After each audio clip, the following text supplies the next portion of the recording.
오늘 우리에게 주신 하나님의 말씀 마태복음 21장 우리 18절에서 우리 22절입니다. 오늘 우리에게 주신 하나님의 말씀은 마태복음 21장 우리 18절에서 22절입니다.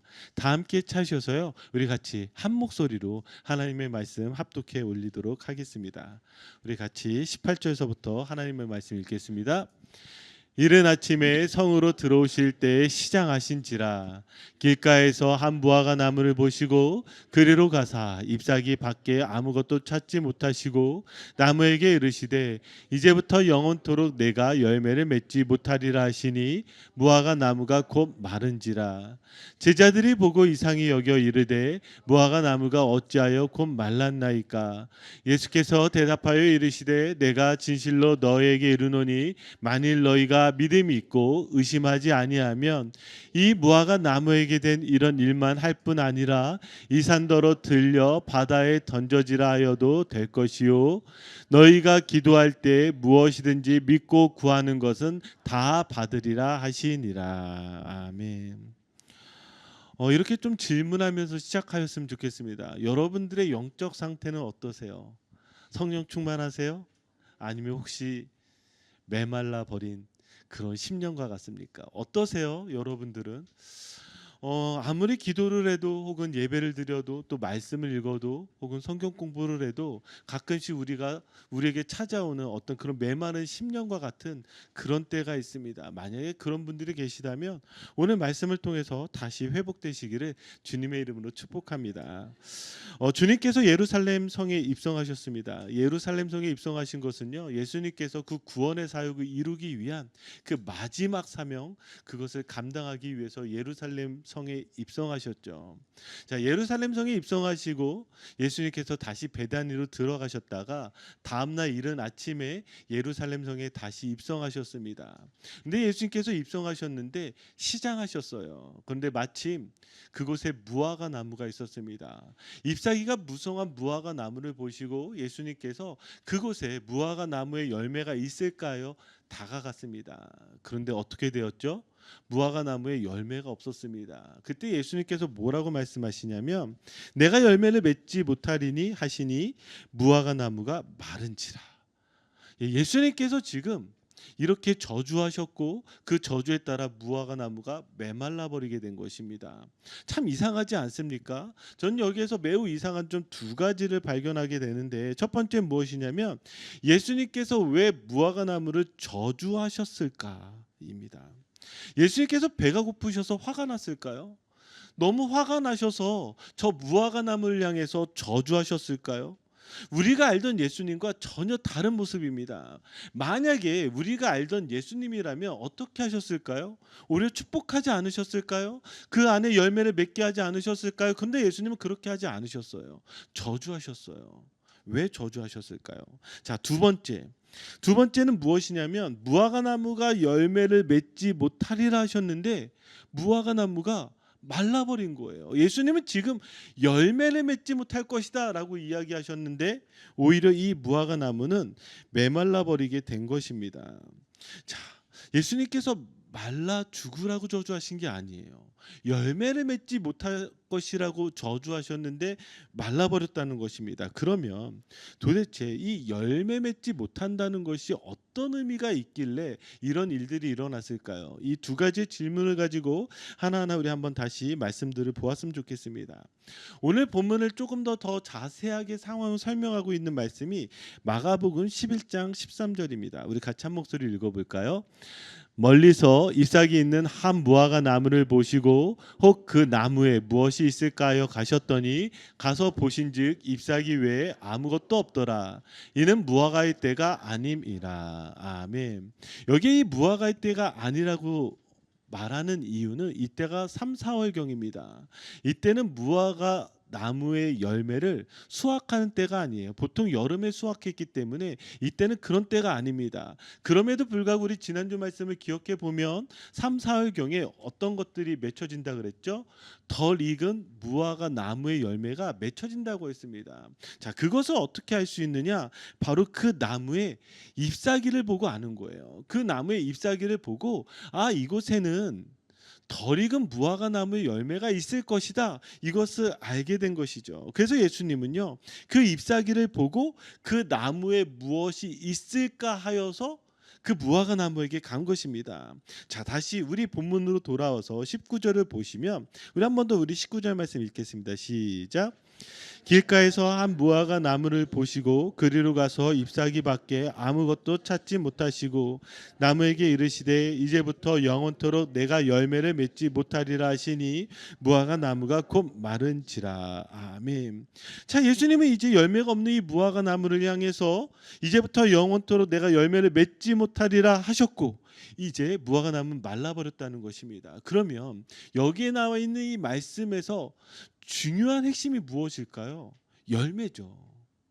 예수님은 열매가 있는지를 보셨던 것이고 그리고 그 열매를 가지고 저주하셨다라는 것입니다.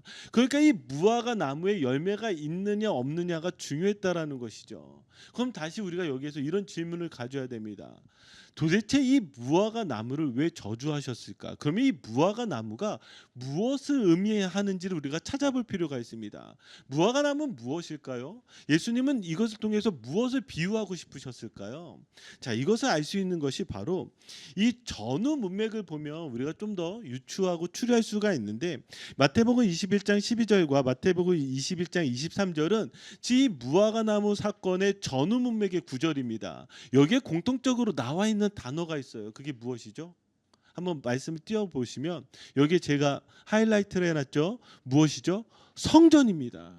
지금 무화과 나무가 우리에게 무엇을 가르치려고 하냐면 바로 성전이라는 거예요. 더 나아가 이스라엘이라는 거예요.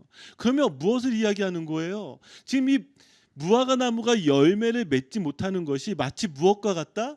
성전이 열매를 맺지 못하는 것과 같고 이스라엘이 열매를 맺지 못하는 것과 같다는 거예요. 이거를 오늘날 우리에게 다시 한번 좀 적용을 해보자면 우리들의 그 메마른 심령, 제가 아까 그랬잖아요. 기도를 해도 예배를 드려도 혹은 말씀을 읽어도 혹은 성경 공부를 해도 우리 가운데 메말라 버릴 때가 있어요. 메말라 버릴 때가. 그럼 그 이유가 무엇일까요?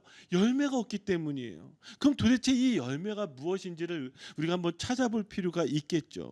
자, 그러면 이 성전과 연결된다라는 것을 더 분명하게 알 수 있는 것이 있는데 마태복음 21장 우리 12절 13절 예수님께서 성전을 척결하는 사건입니다. 우리 한번 같이 읽어볼게요. 시작. 예수께서 성전에 들어가사 성전 안에서 매매하는 모든 사람들을 내쫓으시며 돈 바꾸는 사람들의 상과 비둘기 파는 사람들의 의자를 둘러 엎으시고 그들에게 이르시되 기록된 바 내 집은 기도하는 집이라 일컬음을 받으리라 하였거늘 너희는 강도의 소굴을 만드는도다 하시니라. 아멘. 자, 여기 23절 보니까 예수님 뭐라고 말씀하세요? 성전은 어떤 집이라? 기도하는 집이라고 말씀하세요. 자, 이거와 마찬가지로 지금 이 무화과 나무를 저주하시는데 그러면서 다시 제자들에게 설명하시는데 무화과 나무를 저주하신 이유, 무화과 나무가 왜 이렇게 말라버렸습니까? 제자들이 이렇게 질문하는데 마지막에 예수님이 뭐라고 이야기하시냐? 22절 너희가 기도할 때에. 지금 이 무화과 나무의 저주 사건이 단순하게 이 무화과 나무의 저주만 하신 것으로 끝나는 것이 아니라 지금 무엇과 똑같이 연결되어져 있죠?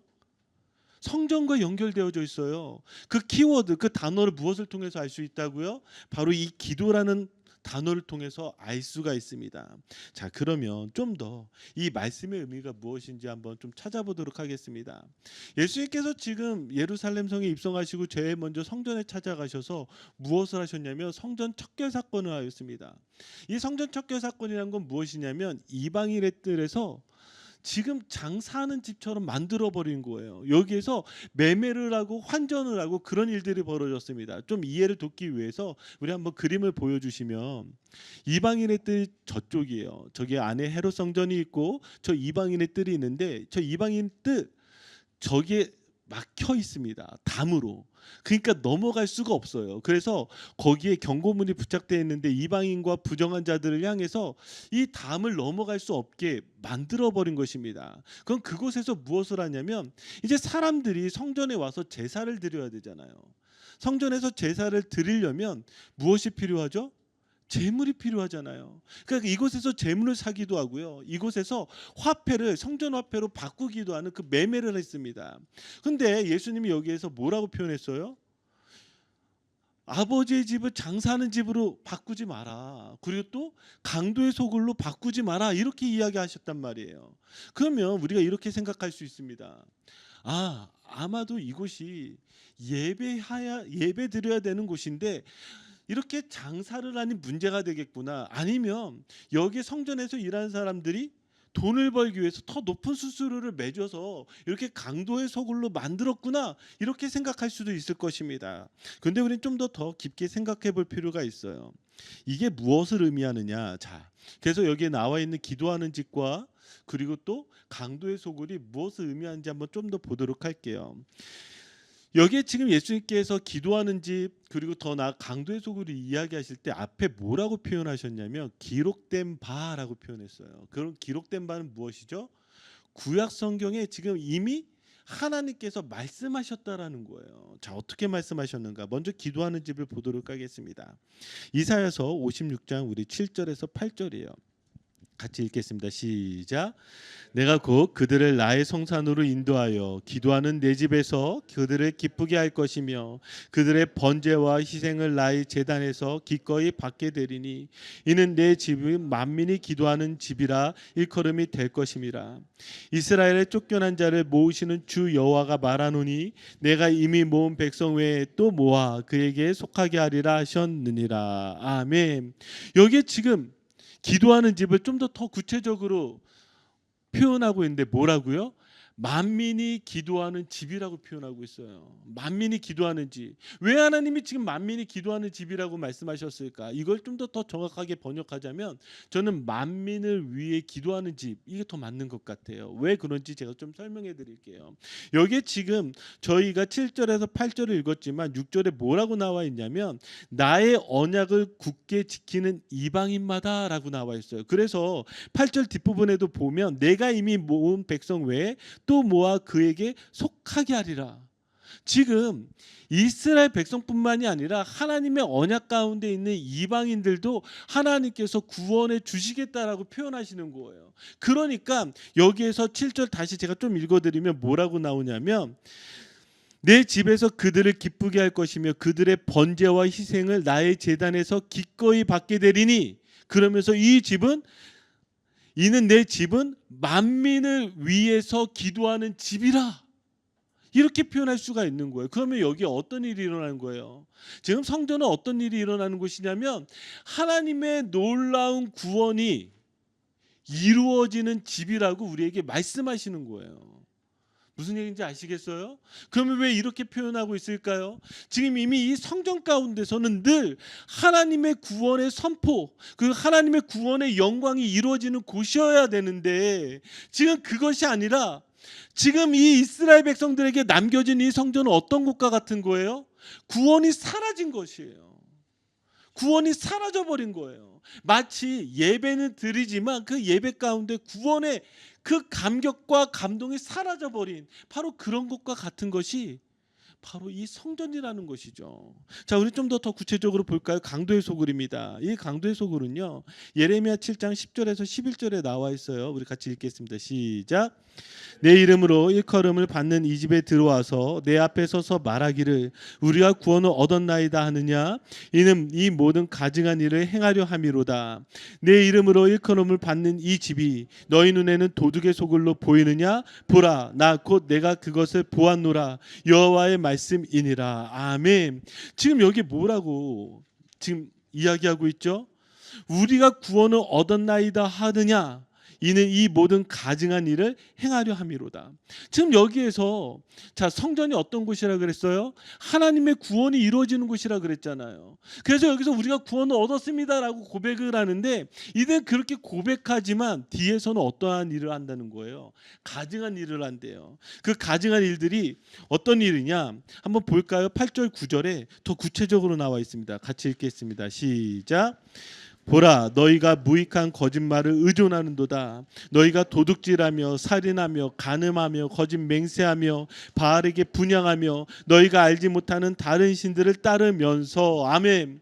지금 거짓말하고 있는 거예요. 이들이 지금 하나님 우리를 구원하셨어요라고 이야기하지만 그들의 삶 가운데는 똑같아요. 도둑질하고 살인하고 간음하고 거짓 맹세하고 바알에게 분향하며 다른 신들을 따른대요.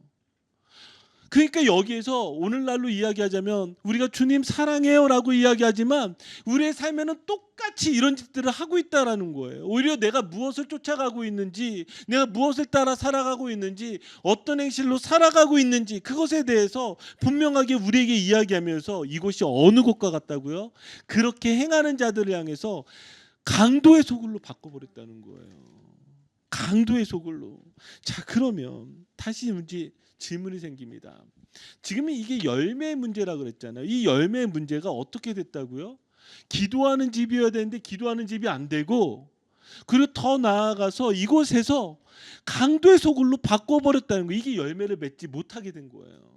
그런 성전이 어떻게 될까? 그래서 마태복음 24장 1절 2절을 보시면, 자, 우리 같이 읽겠습니다. 이런 성전이 어떻게 되느냐? 같이 읽겠습니다. 시작.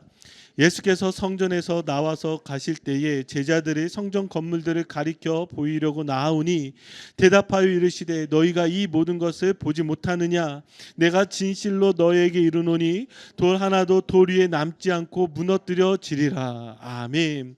어떻게 된다고요? 성전이 무너져 버리는 거예요. 예수님께서 이 땅 가운데 오셔서 하신 일은 무엇이냐면 바로 이 강도의 소굴로 바뀌어져 버린, 기도하는 집이 되지 못한 이 강도의 소굴로 바뀌어져 버린 이 성전을 무너뜨리는 거예요. 왜요?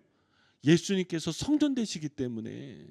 자, 그러면 다시 이것을 통해서 우리가 좀 더 볼 필요가 있는데, 자, 마태복음 24장 1절 2절 보시면 성전이 무너질 것을 이야기하시면서 예수님은 다시 무화과 나무를 이야기하세요. 보세요. 마태복음 24장 32절 33절 뭐라고요? 무화과 나무의 비유를 배우라. 자, 그러면 어떻게 된 줄 알라? 인자가 가까이고 문 앞에 이른 줄 알라. 이 성전이 무너질 것을 어떤 비유를 가지고 이야기하시는 거예요? 무화과 나무의 비유를 가지고 이야기하세요. 그런데 제가 주목되어졌던 한 표현인데 그게 무엇이냐면, 성전이 무너지는 그 이유를 제가 한 단어로 표현하고 싶은데 그 한 단어가 어디 나오냐면 51절이에요. 제가 읽어드릴게요. 어미 때리고 외식하는 자가 받는 벌에 처하리니 거기서 슬피 울며 이를 갈리라. 성전이 무너질 것을 이야기하시면서 그러면서 또 다른 비유를 이야기하시는데, 성전이 무너져야 되는 그 이유가 무엇이다? 한 단어로 외식이라는 거예요. 외식. 자, 그럼 외식의 뜻은 무엇일까요? 겉과 속이 다르다라는 거예요. 겉과 속이. 겉으로는 하나님을 찬양하지만 속으로는 하나님을 찬양하지 않는 거예요. 겉으로는 잎사귀가 무성하지만 속으로는 열매를 맺지 못하는 거예요. 그러면 우리의 신앙에 있어서, 우리의 성전됨에 있어서 여러분들이 이 성전 가운데 하나님을 예배하기 위해 모였잖아요. 맞죠? 그러면 우리가 이 겉으로는 하나님을 예배하는데 정말 여러분들의 속은 어떠신지를 지금 이 시간에 다시 말씀 가운데서 비춰서 살펴보셔야 된다라는 거예요. 자, 이거를 좀 기도를 가지고 좀 설명을 하고 싶은데요. 예수님께서도 동일하게 이렇게 말씀하셨죠. 21절 22절입니다. 같이 읽겠습니다. 시작. 예수께서 대답하여 이르시되 내가 진실로 너희에게 이르노니 만일 너희가 믿음이 있고 의심하면 이 무화과 나무에게 된 이런 일만 할 뿐 아니라 이 산더러 들려 바다에 던져지라 하여도 될 것이요 너희가 기도할 때 무엇인지 믿고 구하는 것은 다 받으리라 하시니라. 아멘. 일전에 우리가 이 본문에 대해서, 이 말씀에 대해서 저희가 같이 나눈 적도 있지만 다시 한번 생각해 보세요. 여러분들이 기도하면, 그리고 믿음 있고 의심하지 않으면 여러분들도 무화과 나무를 마르게 할 수 있어요. 그뿐만이 아니라 여기 뭐라고요? 이 산더러 들려 바다에 던져지라 하여도 될 것이래요. 자, 이 산을 옮기는 믿음이 어떤 믿음이라고요? 이스라엘에서 관용어구로 가장 큰 믿음의 능력을 표현할 때 산을 옮기는 거예요. 여러분, 그러면 한번 생각해 봅시다. 정말 여러분 그렇게 하실 수 있으세요? 예, 표정들은 할 수 없다는 표정으로 받아들이겠습니다. 예, 그런데 또 강조하시잖아요. 너희가 기도할 때 무엇이든지 믿고 구하는 것은 다 받으리라 하시니라. 왜 갑자기 무화과 나무를 저주하셨다가 이걸 기도로 연결하시면서 믿고 구하는 것은 다 받는다. 그러니까 기도해라. 이렇게 이야기하고 계실까요? 자, 이걸 좀 더 우리가 잘 이해하시려면은요. 마태복음 6장 5절을 볼 필요가 있는데 똑같이 기도를 말씀하실 때 기도할 때 어떻게 말씀하시는지 한번 보도록 하겠습니다. 5절 같이 읽겠습니다. 또 너희는 기도할 때 외식하는 자와 같이 하지 말라. 그들은 사람에게 보이려고 회당과 큰 거리 어귀에 서서 기도하기를 좋아하느니라. 내가 진실로 너에게 이르노니 그들은 자기 상을 이미 받았느니라. 아멘. 지금 기도할 때 어떻게 하는 사람과 하지 말라고요? 외식하는 자와 같이 하지 말래요. 자, 이 사람들은 어떻게 하고 있다고 그래요? 사람에게 보이려고 회당과 큰 거리 어귀에 서서 기도하기를 좋아한대요.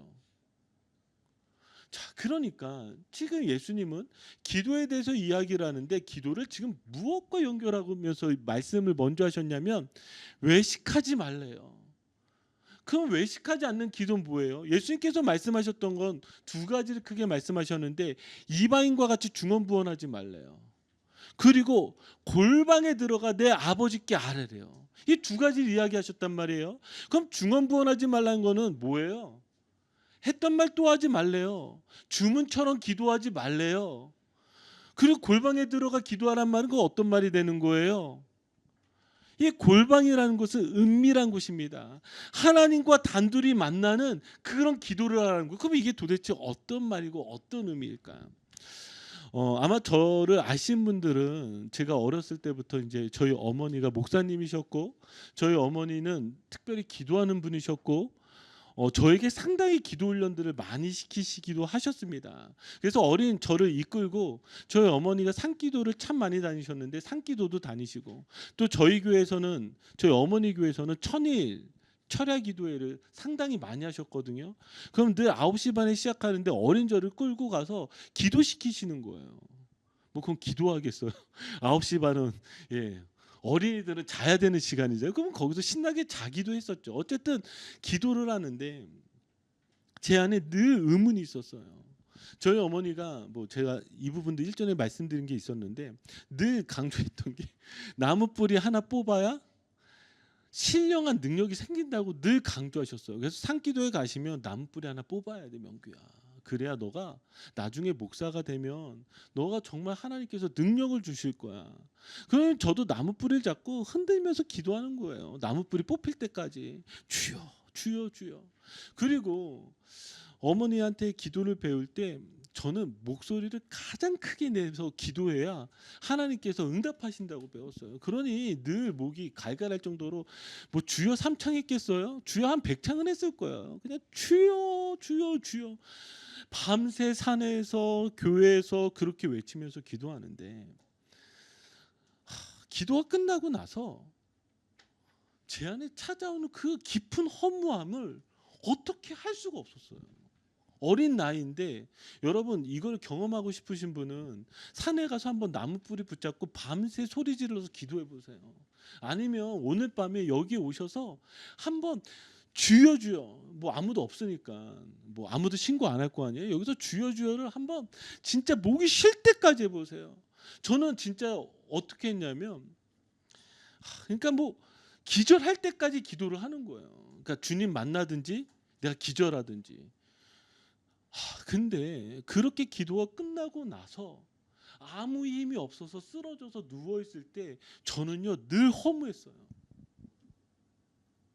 마치 벽에다 대고 기도하는 것처럼 너무 허무했어요. 물론 가끔씩 하나님이 주시는 그 놀라운 감동이 저를 사로잡을 때도 있었고 때로는 방언이 터져서 정말 하늘의 언어로 하나님을 향해서 다다다다다 그렇게 외치며 기도했던 때도 있습니다. 그러나 제가 솔직하게 말씀드리면 대다수 저의 모든 기도는 허무했어요.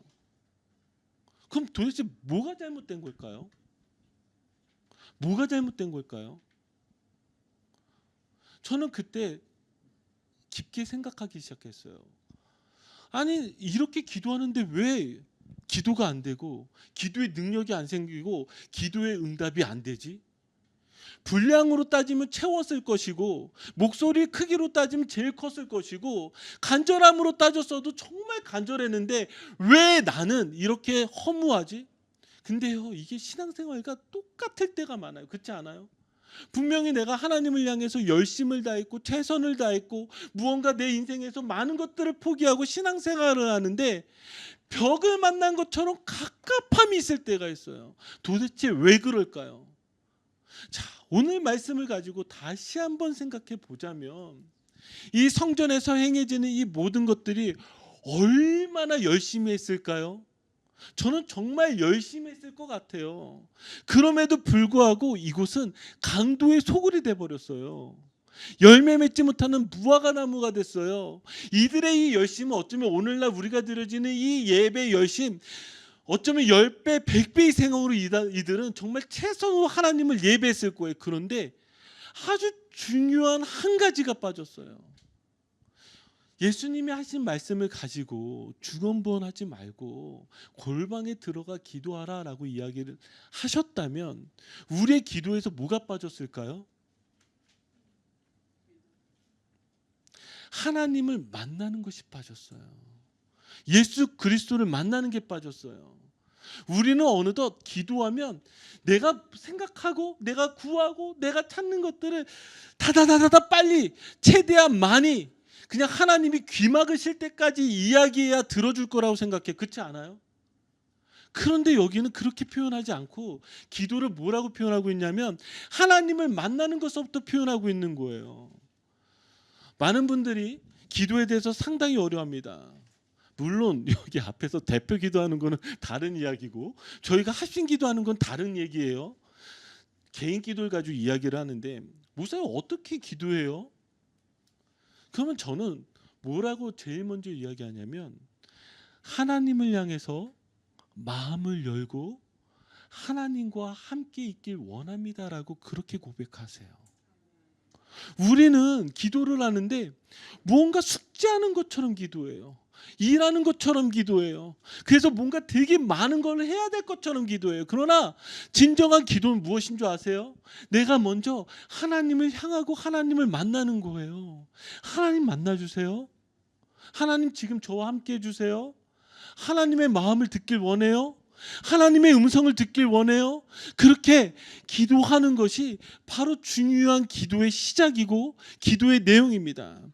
제가 너무나 사랑하는 한 권사님이 기도에 능력 있으신 분이고 기도의 은사를 받으신 분인데 그 권사님께서도 저에게 기도에 대해서 이렇게 말씀하셨어요. 목사님, 예전에는 기도를 오래 해야 한다고 생각했습니다.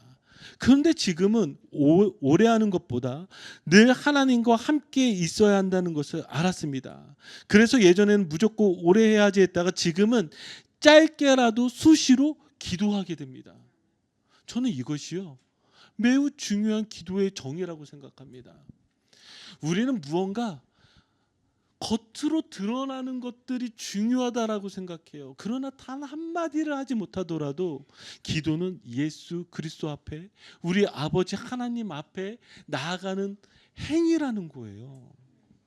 이것들이 사라져 버렸다라는 것이죠. 자 보세요. 고린도전서 3장 16절입니다. 우리 같이 읽어볼까요? 시작. 너희는 너희가 하나님의 성전인 것과 하나님의 성령이 너희 안에 계시는 것을 알지 못하느냐. 아멘. 우리를 향해서 성전이라고 말해요. 근데 우리가 성전 될 수 있는 것은 오직 하나입니다. 이유가 우리 안에 무엇이 계시기 때문에? 성령님이 계시기 때문이에요. 그럼 성령님이 계셔서 우리에게 일어나는 일은 무엇이에요?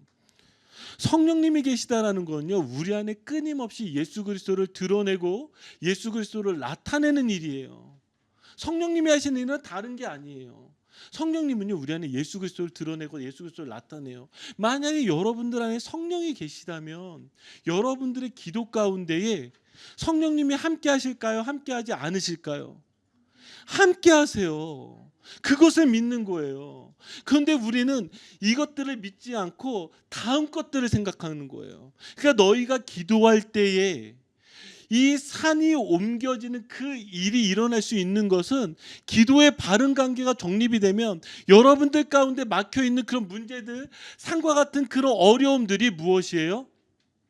옮겨지는 그 놀라운 은혜가 여러분들에게 임하여 진다라는 거예요. 그럼 우리는 다시 본질을 찾아야 되겠죠.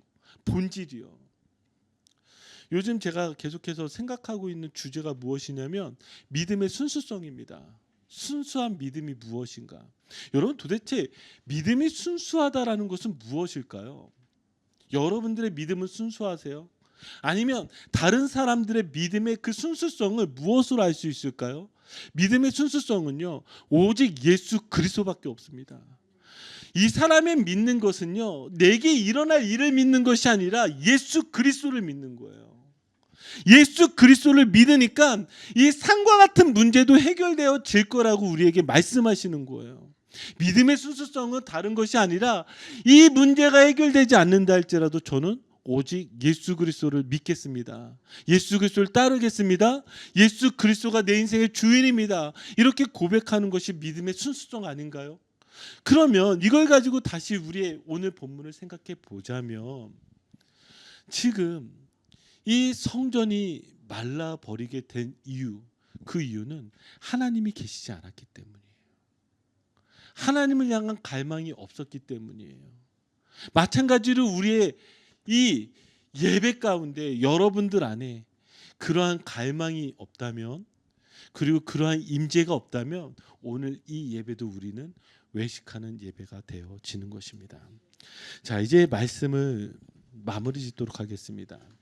우리가 말라버리는 이유는요, 일이 일로 되기 때문이고요, 행위가 행위로 되기 때문입니다. 우리가 예배하는 이유 무엇이죠? 우리 예수님 앞에 나아가기 위해서 아닌가요? 맞죠? 우리가 교회를 섬기는 이유는 무엇이죠? 우리 예수님을 사랑하기 때문이 아닌가요? 맞죠? 그런데 이 마음이 사라지기 시작했을 때에, 우리 안에 이 마음이 사라지면 열매를 맺지 못하고 잎사귀만 무성해져서 우리의 믿음이 어떻게 되겠습니까? 메말라 버리게 되는 것이죠. 기도를 해도, 말씀을 읽어도, 여러분들이 봉사를 해도 여러분들이 늘 기억하셔야 되는 거, 내 본질, 내가 지금 무엇 때문에 하고 있는지, 내가 무엇을 잡고 있는지, 그것들을 돌아보시는 저와 여러분들이 되기를 주님의 이름으로 축복합니다. 아멘. 우리 시간 같이 기도하길 원하는데요,